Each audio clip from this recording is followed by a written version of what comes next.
Hey guys, welcome back to Brain Trash.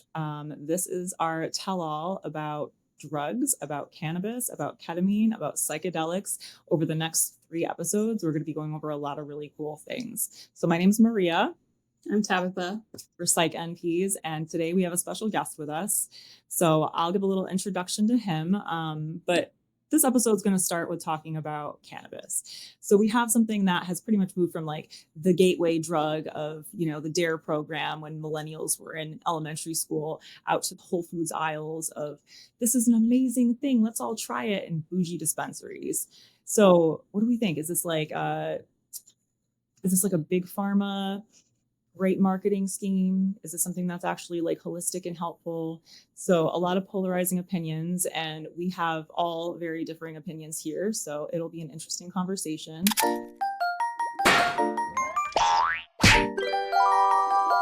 But I do want to introduce our friend who has come to join us, who is an expert. So this is John Greeley. He is an integration and wellness guide at Paper Flower Psychiatry. So he's actually available for consults and wellness coaching, education on cannabis, on ketamine, on psychedelics across the country for virtual visits. Amazing, well-priced, and a great resource if you just like need a one-to-one guide on like, how do I like navigate dispensaries, or like how do I like know what strain to pick? Like I don't know anything about marijuana, or like I want to learn more about it. So John's experience is that he has about 15 years in commercial cannabis. He's a certified life coach. He studied soil science, plant physiology in college, and he had a lot of experiences in his youth around psychedelics and powerful experiences in regards to that, and became very passionate about the intersection between substances and mental health. So he served as an informal guide for many years with friends, and we decided it would be an incredible resource to have him available to patients and just to like therapists and like everybody who wants to learn more about this stuff, because like realistically we don't learn a lot in school, and we just don't learn a lot in general of like evidence-based solid information to like make our own assessments on things. So welcome, John. Hi, I'm John. Do you want to tell us a little bit about Ouroboros and some of the things that you offer just to kind of start around cannabis? Yeah, so real quick, Ouroboros is the snake eating its tail. It's a representation of the continuation of life and death. And we grow plants and then we kill them and then we grow more plants. The symbology behind it also means a lot to me for mental health, because mental health is a cycle. We go up, we go down, specifically me, because I do have bipolar. This is about mental health, so we got to be honest, right? At Ouroboros for cannabis, we can talk about pretty much anything, especially because it's legal in a lot of places now, and hemp is legal nationwide. So I can help you with, as you said, Maria, strain selection, how to combine different cannabinoids and edibles to produce different effects that are more desirable than our common effects. Why commercial cannabis right now is pretty terrible for mental health overall. I'm sure we'll get into that. And I mean, I do growing consultations. We could get into pretty much anything that you want to know about cannabis, including our fucked up legalization journey that we've been on since 1999 when California legalized medical cannabis. Yeah, you've kind of like been in the industry, so you've been there kind of for like the whole scheme of it. Who do you feel like where do people go to get cannabis if they want to get like a quality product and they're like, I want to try this? Do they just go to like any old dispensary? Like, is there sketchy stuff that people should look out for? Like, what's your vibe on like just where do you even get it in the first place? So yeah, if you're in a state that has legal cannabis, medical, recreational, however you go about that, dispensaries are the only place you can go unless you grow it yourself or know a grower. In most states, you're allowed to gift cannabis. If you grow it, you can't sell it to your friends. If you want to sell it, you have to have a license.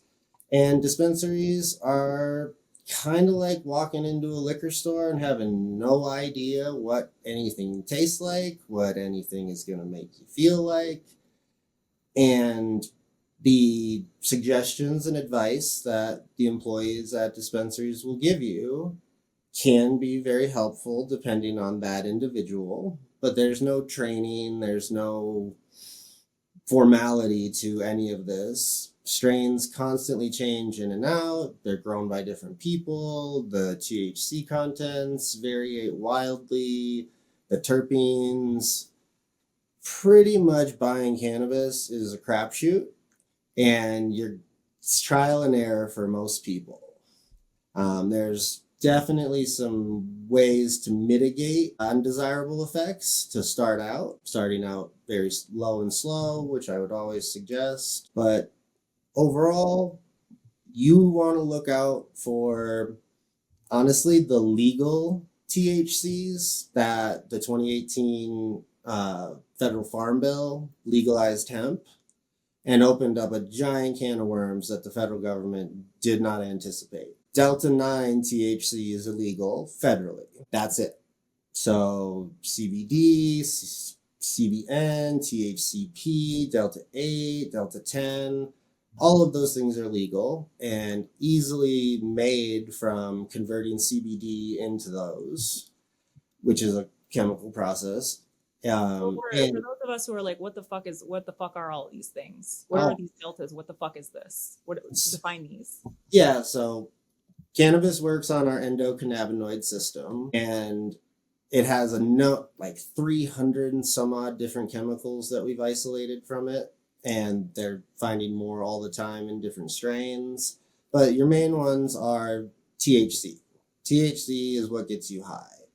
And then you have accessory cannabinoids like CBD, CBN, CBG, and all of those have kind of synergistic effects on how THC will express in the experience.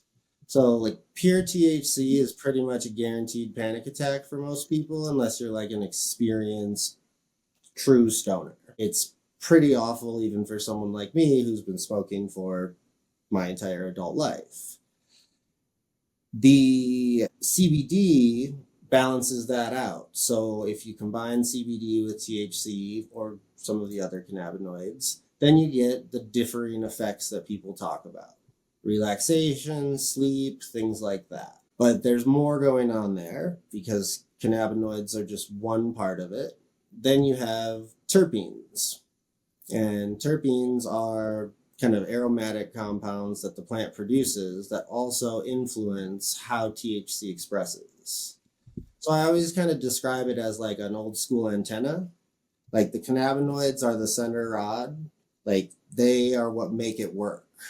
But the terpenes are the poles that come out that really bring in that signal clearly. The effects of cannabis are wildly variable. There's no other drug on earth that has the variation of effects that cannabis does, from sleep to feeling like you just took way too much Adderall to psychedelic feelings to opiate-like feelings. I mean, it's a full gamut of expression. But if you go to your normal dispensary, you're pretty much gonna get two differing effects from any cannabis you buy. And one is dumb and sleepy, and one is up and anxious, unless you are, again, an experienced user.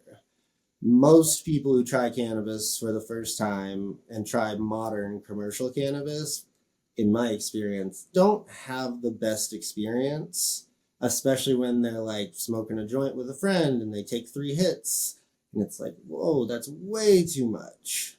With these cannabinoids and stuff, the thing that you really want to worry about and look out for mental health is high THC strains and concentrates. So dab culture is huge now. Some concentrates are getting up to like 98% pure THC. So in one lungful, you are taking in as much THC as like 3 joints. And it causes like a massive rush on your system. And we have cannabis-induced psychosis rates that are rising rapidly, especially in young men. Is that why? 18 to 25, it's this high THC. And then it's these other forms of THC that were inadvertently legalized through the hemp farm bill. Those THCs exist in cannabis in minute quantities. There's a couple of them like THCV and THCA, which can go up pretty high naturally, but Delta 8, Delta 10, THCP, those don't exist in natural cannabis in any quantity that could be detrimental. So when you go to your gas station now in almost every state, you'll see these Delta products.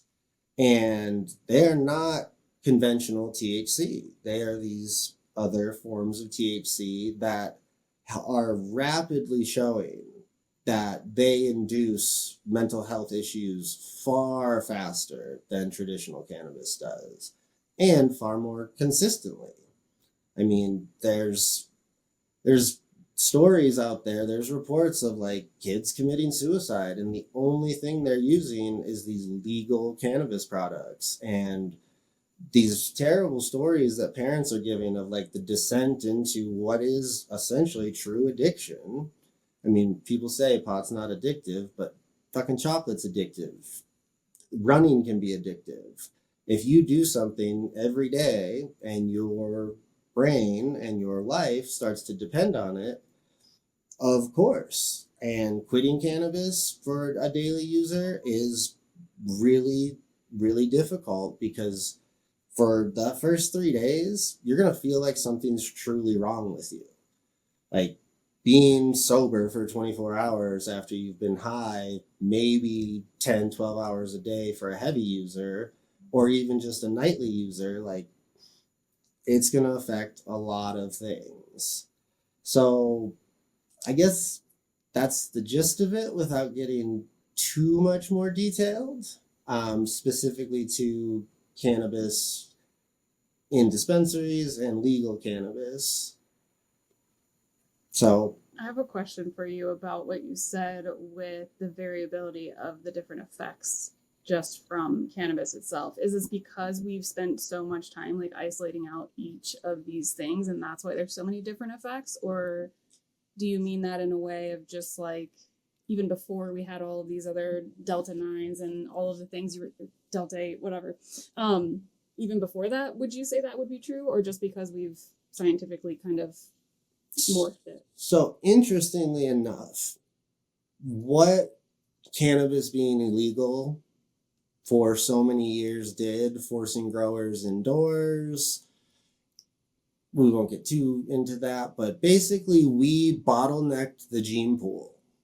So modern cannabis in a dispensary has about 5 to 10% variability in the genetic potential of cannabis overall.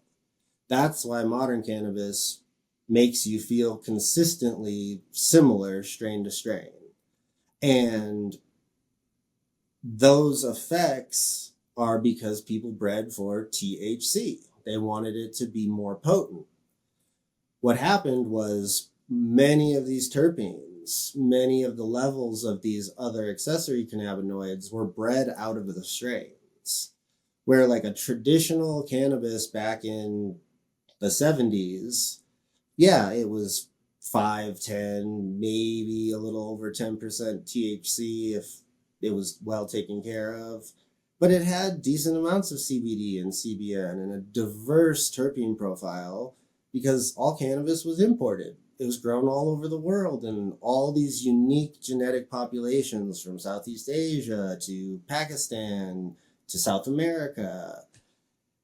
So those effects that I talk about, most people won't ever get to experience. It's almost impossible to commercially grow profitably many of these strains, especially because we do most of our growing indoors.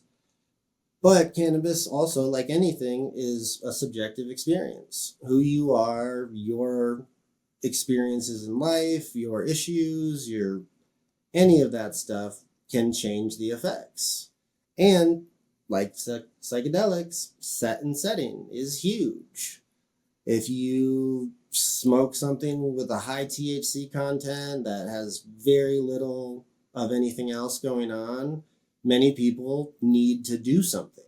Like watching TV or playing video games isn't going to be enjoyable. That's like hiking, moving, interacting, maybe not conversating because you might be paranoid. And then more of the other strains, they'll just make you sleepy and feel dumb. But sleepy and dumb for one person can express very differently. Some people get the munchies. We all have heard about the munchies. Some people, cannabis actually suppresses their appetite.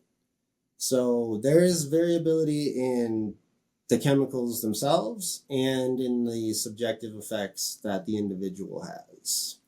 It's funny the way that you describe these things, because I'm like, I feel like even having very different experiences in terms of just like personal experience with it and the direction at which we come at the topic from, what you're saying is essentially things that I say to patients on a daily basis about this in a different way, because I think it's good to know that somebody who has the personal experience that you have and, you know, the knowledge from working in the industry for so long also has similar feelings about it. Because I think sometimes I'm like, am I being judgy? But really for me, it's like, I want people to understand what's happening in their brains, and then they can make the decision, is this something that I want to do on a regular basis? But like within like pharmacology, right? Like the concepts of upregulation and downregulation and the ways that our brains adjust to substances that we're consistently giving our bodies, whether that's cannabis or whether that's, you know, cookies or sex or whatever the fuck else, right? Like the way that our neurotransmitters are and our receptors are going to expect that thing to keep happening is important to factor in, especially when somebody's seeking mental health care. How will this interact with my medications? How will this interact with the things that I'm trying to do here in a mental health setting, right? And so a lot of times that's my message as well, of like, there are certainly things that are potentially helpful from this, right? I always say it like this. This is where it feels judgy. Is like, I feel like as a mental health professional, I'm supposed to say like, that's bad for you, don't do it. But at the same time, working for a practice that is completely opposite of that has helped, and being able to explain why I don't give specific recommendations, because there's so much variability. I think as any type of clinician, or maybe it's just me because I'm fucking weird, but like, I want to know exactly how something works, and I want to know that it's consistent so that I can explain to my patients, hey, this is what's going to happen when you do it. This is how it's going to change, you know, the brain chemistry. This is how it's going to interact with other things.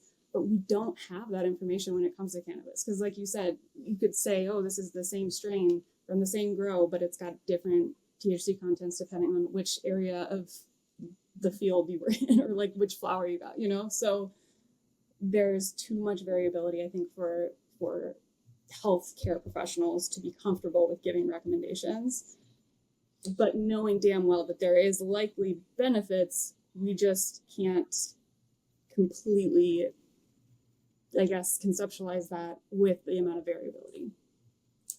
I get a lot of shit from other growers and from genuine potheads. Why do you talk shit on cannabis? Why are you so negative about it? You've been doing this your whole life. Like, you're almost discouraging people when you should be encouraging people. And sorry, no. Modern cannabis is just not great overall. I'm super lucky that I have access to my own cannabis. I live in Arizona, so I can grow legally. And I have access to genetics that you can't buy online. It's that subjective nature of the individual strains too, like wine, for example. There's an actual process of making sure that when you have Pinot Noir, that clone, that grapevine, is Pinot Noir. They track that to make sure. Say you bought some Blue Dream from the dispensary. Why is it Blue Dream? Who decided to call it that? Did someone look up online what was selling best right now and they changed the name? And a lot of people in the grower communities, they'll be like, dude, no, you know, we're so honest and straightforward. I'm like, But you bred these strains from shit that you didn't know where it came from. Unless you're sourcing your genetics from origin points like South America, Brazilian strains, Colombian strains, directly from the Middle East, Pakistan, you have no idea. I mean, people just started doing this back in the late 70s, early 80s, and they didn't know. These weren't botanists, these weren't formally trained breeders. And I mean, on that note, like, we fucked up medical so bad in the United States. It was such a crapshoot, and like that California law was amazing. It helped so many people that really needed cannabis, but it opened up this can of worms of no research because why? It's federally illegal. You can't really do research on it looking for positive effects. I mean, they had the facility in Tennessee that a lot of people don't know about that grows cannabis for the federal government. And I can't remember how many patients are left, but there was a trial program that the federal government did of growing cannabis for people with certain conditions. They stopped it. Many of those people have died. But that cannabis was also what? Where did they get it from? Those effects were pretty shitty too because they weren't good growers. It's really unfortunate. Like Israel, amazing cannabis research, a true medical program. They are isolating things. They are combining things in ways where they can consistently say, you will feel this effect from this.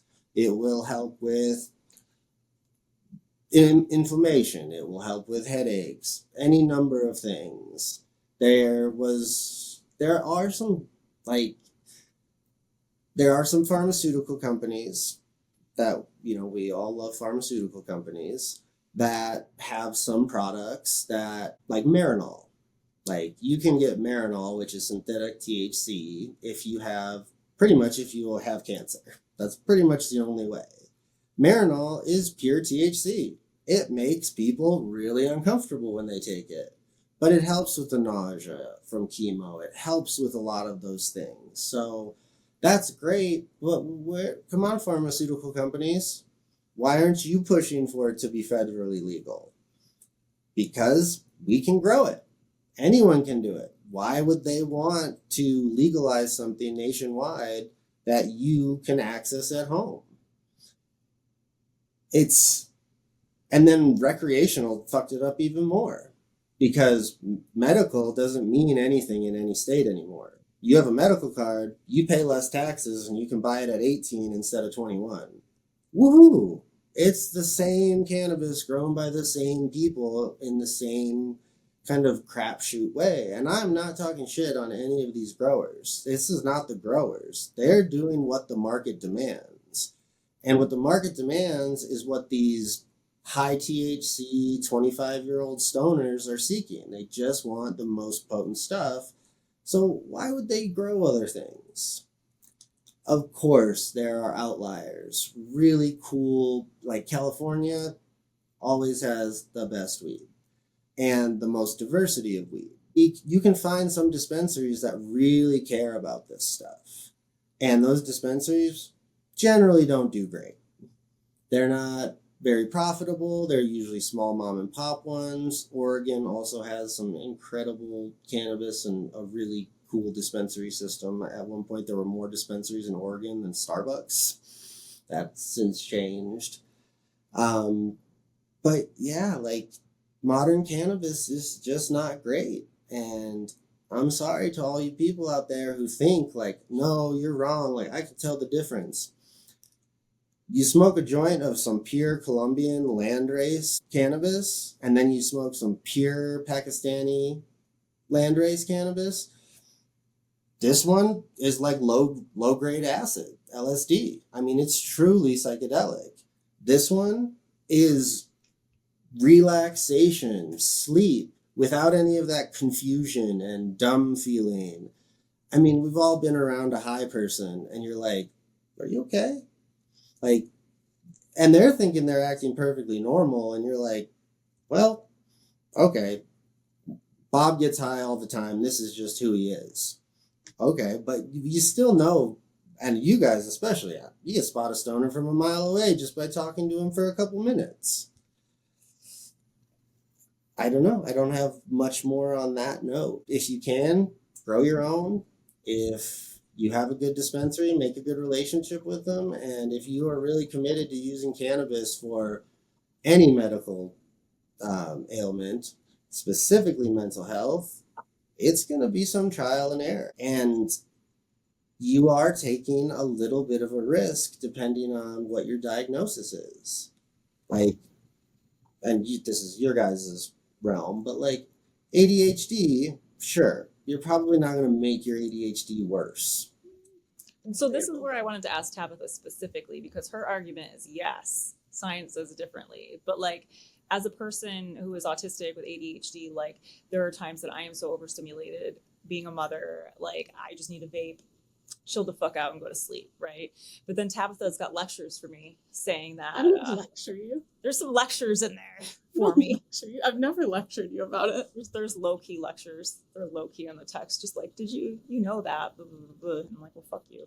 So I'm just kidding. I mean, no, this is what I talk about with patients. Is like everybody's allowed to do whatever the fuck they want, and I think that like that's the cool part about the human experience, right? Like we're allowed to do whatever the fuck we want. We're also allowed to like get it right, get it wrong, change our minds, right? Like there's lots of different ways to look at all of this, but I guess I'll just like say what I typically say about this specific topic when it comes to patients who are coming to me for like an ADHD diagnosis and medication, is that especially with these high potency strains, what they're doing is causing your brain to create more receptors of each of these neurotransmitters that were consistently increasing with the potency of the strain. So you throw some Adderall on top of that, it's not going to do a whole lot if it's already being dropped into this setting where it's already kind of fucking chaotic. So I describe it as like a ballroom. You think of a ballroom, each ballroom is for a neurotransmitter. This is not actually how it's laid out in the brain, but helps me kind of see it spatially. Like there's a dopamine ballroom in our brain, right?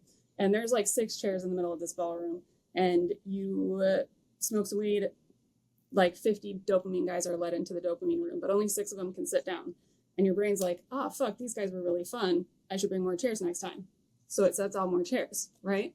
And so then the next time that you smoke, 50 dudes come in, they all sit down. They're like, wow, this is great. We should invite more friends. And so they bring more chairs, right? And then we also like eat cookies and drink and have sex while we're smoking weed. And now there's 1,000 guys in the room and we need more fucking chairs.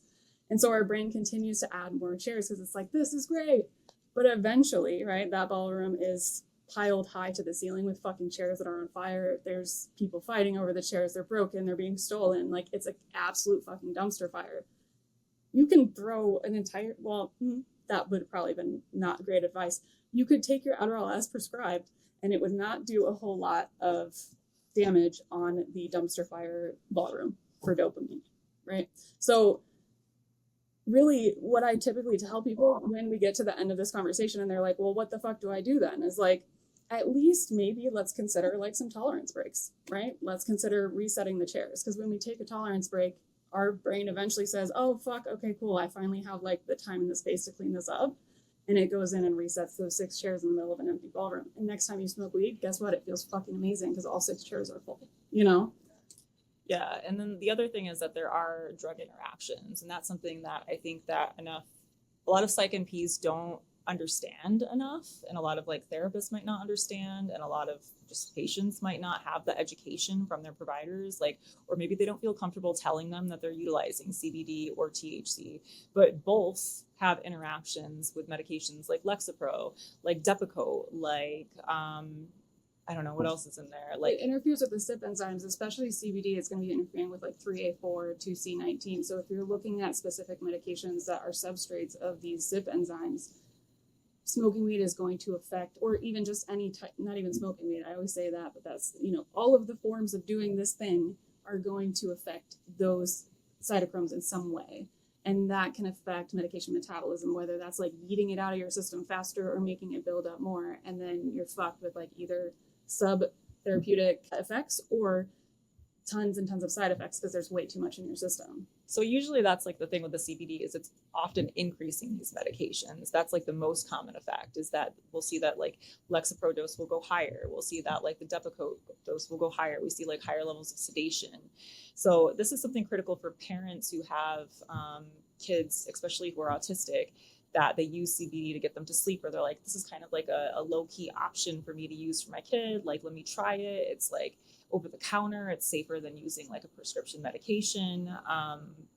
And I do hear a lot of people who want to use CBD for that, right? Like this is a safe option. So John, can you give us a little insight on like, one of the biggest questions I get is like, where do you even like find like reputable CBD? Can you? Like, who is it good for? Who is it not good for? Well, Tabitha, you kind of made a really good point that I try to hammer home in two ways. One is most psych providers are not as up on this information as even what you just briefly described. And that's really unfortunate.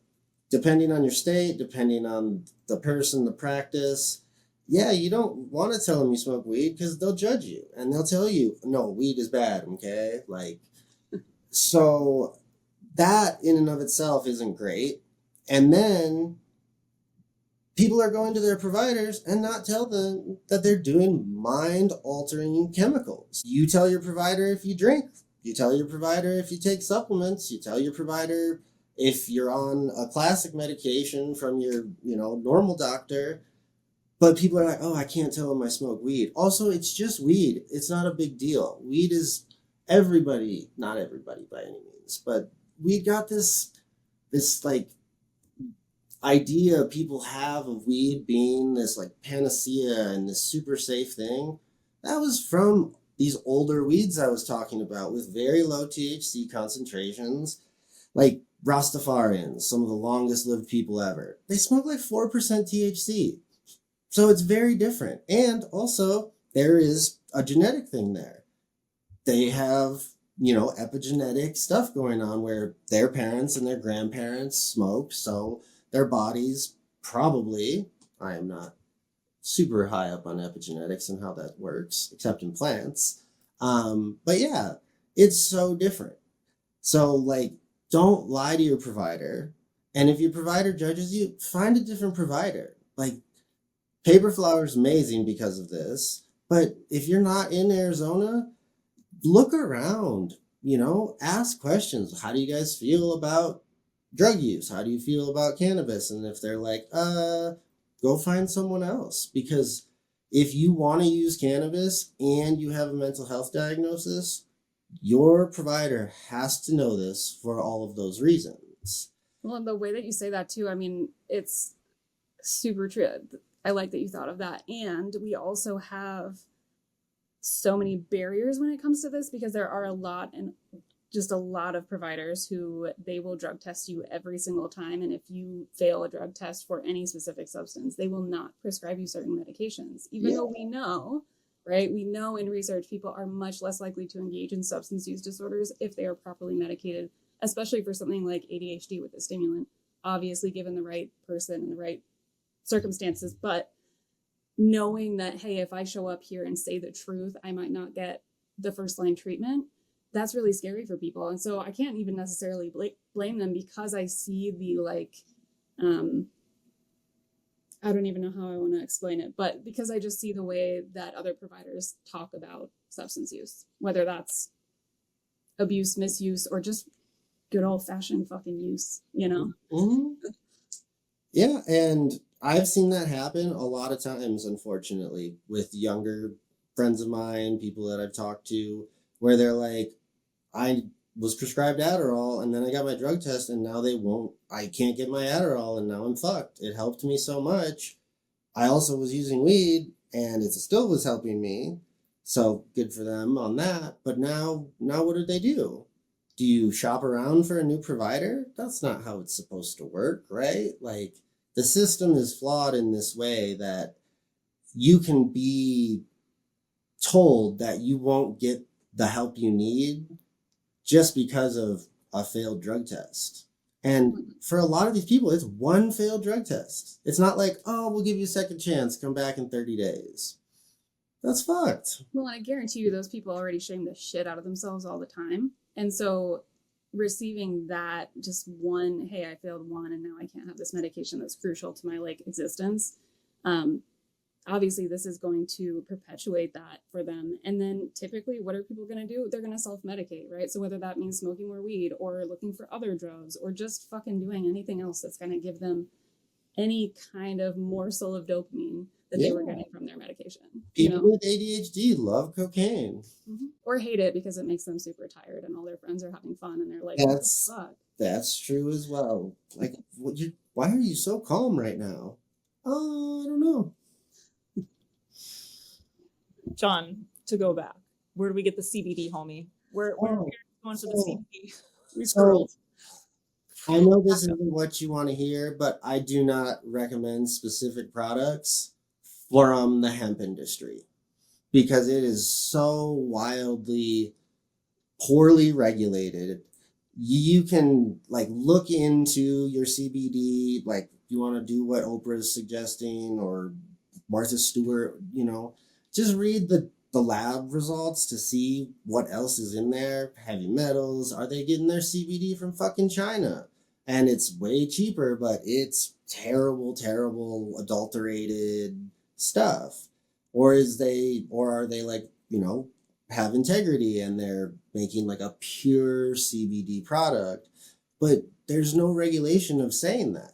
Like you can put out a product that has CBD in it and it can have a bunch of other stuff in it and you're not required to disclose that under our hemp law federally. The recreational and medical laws in states actually scrutinize their cannabis more than the hemp laws do.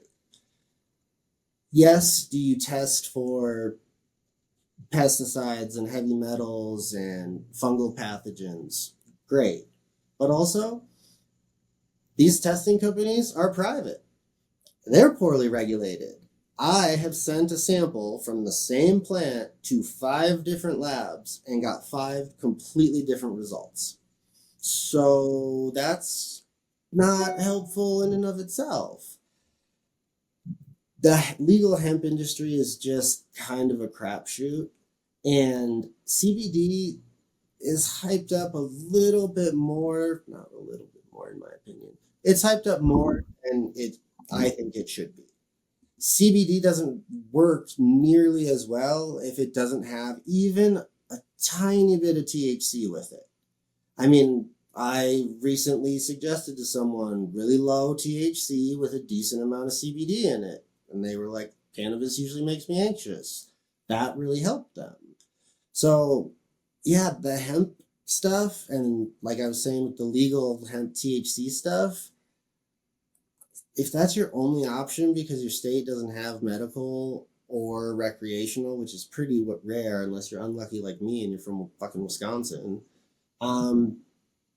just be careful, go low and slow, look into the products, look into the companies. Who has time to do that? I just want to go buy something. Please just tell me. You do. You have time. This is your job, is that you can help people navigate that. You have time. That's why you're great. 100%. But this nationwide thing has become somewhat new for me. California, Arizona, Oregon, Hawaii, Washington. I've been focused on traditional cannabis. Do I have a hemp license in Wisconsin? Have I grown a lot of hemp? Sure.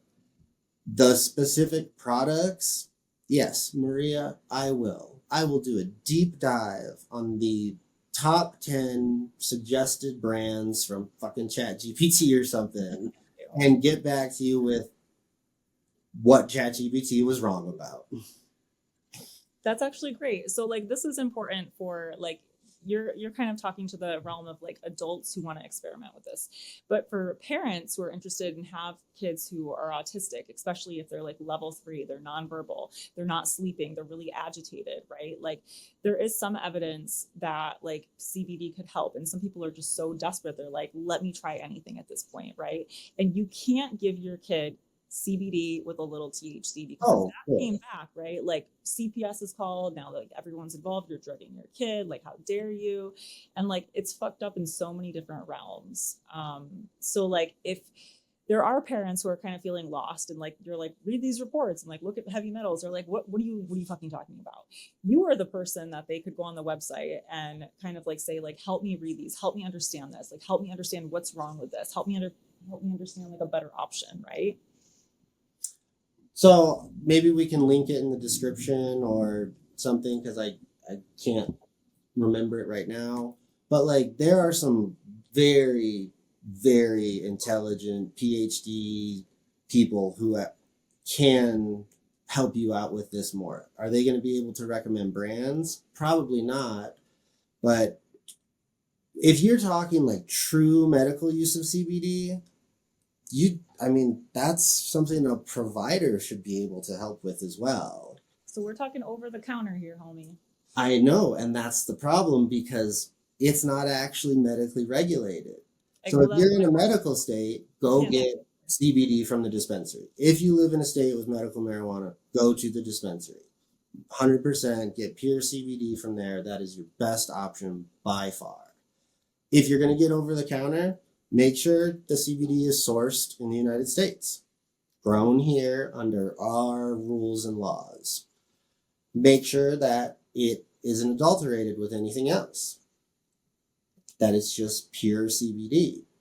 If you do just those few steps, you're going to have the best option.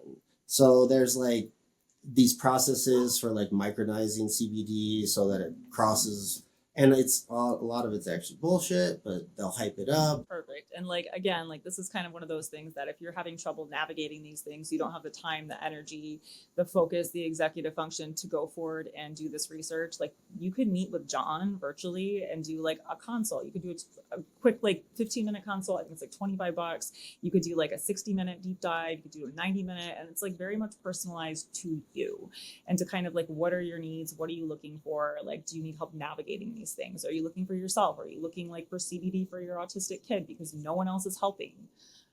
So John can definitely like help guide you through all of that stuff. So you can access him on paperflowerpsychiatry.com. And then if you go under services, you can go to Ouroboros, or you could just go right into scheduling, pick Ouroboros. You could be anywhere in the country to schedule with him, done virtually. They'll send you a link. Super, super helpful, because this isn't talked about. Even if you're a professional, you want to like, staff a case with him. You're a therapist. You are learning like ketamine assisted psychotherapy, and you had this like really weird response and you don't have someone to run it by. Like, John has been incredible for our entire team to learn so much about ketamine. So our next episode is actually going to go more into ketamine. Now that we've kind of done our little, very, not even a deep dive, like a shallow dive into cannabis and CBD. So we'll be talking about ketamine next week. And thank you for stopping by this week, John. We're going to be having you again, a couple more episodes for our little series. And thanks for tuning into Brain Trash, y'all.